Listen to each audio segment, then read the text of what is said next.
મહત્વપૂર્ણ કાર્ય કર્યું છે. એમનો જન્મ ચોટીલામાં 28 ઓગસ્ટ અને 1896 થાય છે. આમ તેઓ મૂળ વતન બગસરાના અને એમના પિતા કાલિદાસ મેઘાણીને પોલીસમાં નોકરી, એટલે કે બધા કામમાં એની નોકરી હતી, એટલે એમને ઘણું બધું જાણવા સમજવા મળે છે.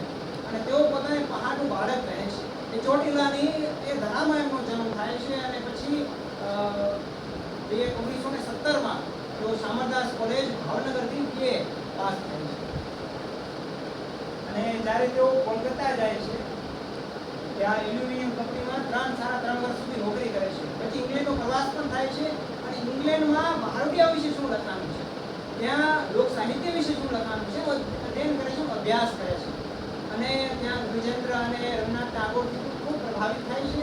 અને એમનું જે પહેલું પુસ્તક છે એ રવીન્દ્રનાથ ટાગોરના પુસ્તકનું જ અનુવાદ કુરબાનીની કથાઓ આપણા સમક્ષ આવે છે. આ મેઘાણી એમનું સૌથી લોકપ્રિય પત્ર લિખિત હું આવું છું: ગોધૂલીની વેળા થઈ છે, મને મારો ગોવાર બોલાવે છે. જીવનની આ ગોધૂલીને સમય અંધકાર અને પ્રકાશની મહામારીને વખતે મારો ગોવાર મને બોલાવી રહ્યો છે. રસ્તોની ભૂલ અને સાગરની હું ઓળખું છું. હવે આજે ત્યાંથી એમની માતૃભૂમિ સૌરાષ્ટ્રની એમને યાદ આવે છે. કોલકાતાથી તેઓ સૌરાષ્ટ્ર આવે છે. અને જ્યારે એમનું 9 માર્ચના આસપાસ તેમનું મૃત્યુ થાય છે 1947, તો ત્યારે પણ તેઓ ગાયને મિલન આપે છે. અને પછી તેમનું મૃત્યુ આ એક સંકળાયેલી કરી છે. 1922માં જ્યારે તેઓ કોલકાતાથી અહીંયા આવે છે, એમની બહેન ખૂબ માંદા હોય છે, એટલે એમના કહેવાથી તેઓ લગ્ન કરે છે. એમની બહેન સાથે 1922માં એમના લગ્ન થાય છે. 1928માં એમને રણજીતરામ સુવર્ણચંદ્ર એનાયત કરવામાં આવે છે. 1930માં 2 વર્ષની સજા. હવે આમાં એવું હતું કે એમનો કંઈ વાંક નહોતો. એ તો જે જજ હતા એમને પણ ખબર હતી, પણ આ તો બધું ક્લિયર હતું, ન્યાયનું બધું લખાઈ ગયું હતું કે મેઘાણીને સજા થવાની છે. એટલે મેઘાણીજી કીધું કે મને ગીત ગાવું છે. છેલ્લે ગીત ગાયું કે હજારો વર્ષની જૂની અમારી વેદનાઓ કલેજા ચીરતી કંપાવતી એમ ભય કથાઓ.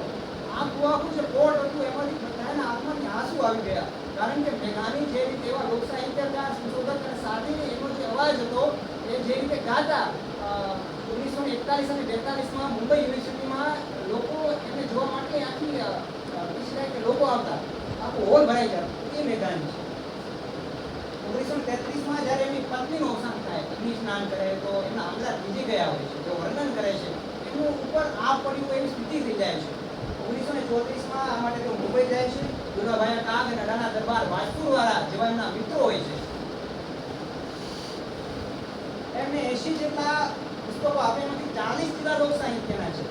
એમને 18 આમ તો જાતિવાદને માનતો નથી, પણ મેઘાણીની દ્રષ્ટિએ જોવા જઈએ તો 18 વર્ગમાં રહેલી જે ખાનદાની જે કુમારી છે એનો પરિચય એમને રસદાર બહારોટિયા એમાં એમને મૂક્યો છે. સાચા સોરઠની એમને ઓળખ કરાવ્યું છે. એની કથાઓમાં સામાન્ય વ્યક્તિ હીરો છે. ત્યાં સુધી મોટા પાત્રો, પણ એમની જે વાર્તાઓ છે એમાં સામાન્ય વ્યક્તિ હીરો બનાવવામાં આવ્યું છે.